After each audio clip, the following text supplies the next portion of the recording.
Hi everyone, my name's Ali Zhang and I'm co-HAF of the Emory 2021 cohort.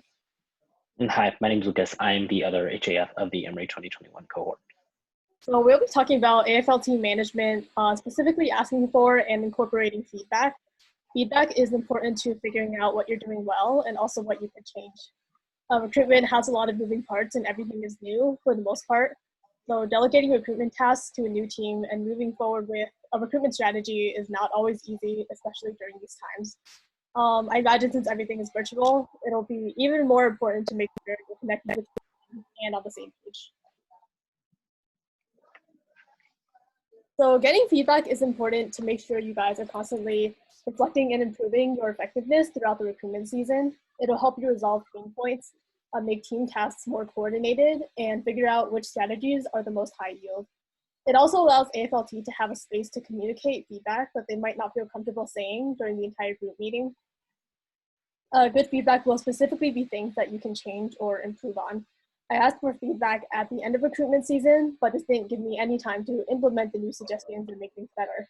So I suggest making an anonymous Google form survey and asking everyone to fill it out mid-recruitment season so you can use that feedback to make things better going forward.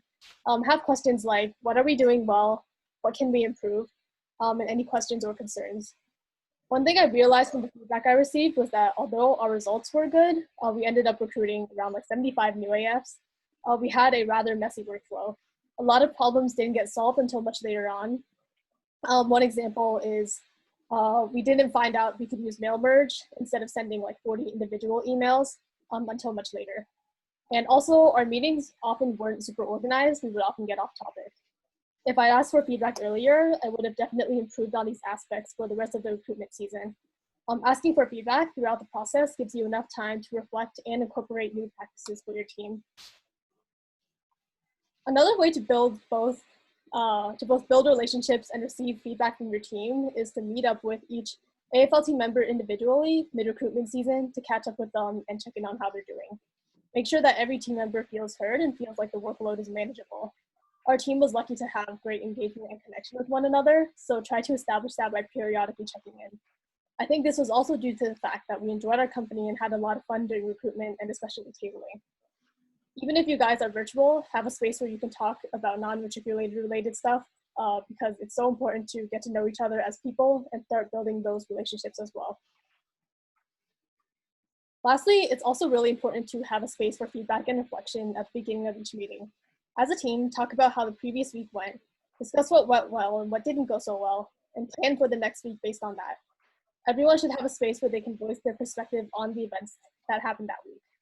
This is key to figuring out the recruitment strategies that deserve more time and energy and the ones that may not be as effective.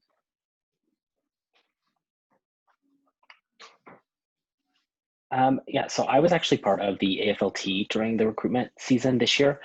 So being part of that team, it felt really a lot of collaborative management within each other. So after setting like a goal or a task that we had, every member of the recruitment team, so the HAF and AFL team members would work to make sure that it got completed.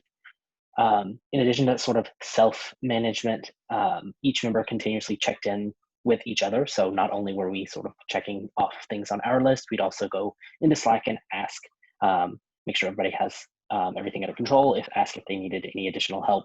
And then in the weekly recruitment meetings we had together, we sort of discussed different methods of advertising. So just around campus, how well we believed they were working, just to kind of check in with everybody and make sure we all felt like we were on the same page. This type of sort of collaborative management, I think, made it really easy to maintain those really high levels of engagement and camaraderie within the recruitment team that Ali mentioned. The Emory recruitment team also checked in with staff a lot and was really vocal about a lot of different suggestions that we had for the recruitment on campus. And that had a little less impact as compared to our sort of mutual management of each other, but it was a really high level of communication between sort of the campus and matriculate headquarters that made contact with staff for any sort of recruitment problems or systems problems or anything we had a lot easier and a lot more effective. So just some final tips. Make sure to be creative with recruitment strategies. You guys know your own campus best and you all are in the driver's seat of recruitment. Given the times and Corona, this is an opportunity to try completely new things, new strategies, and see how the results turn out. And also never be afraid to ask for help. Your team is there for you, other HAFs are there for you, and matriculate staff are also there for you. So the best ideas come from collaboration within your own team and even between campuses. And last of all, good luck.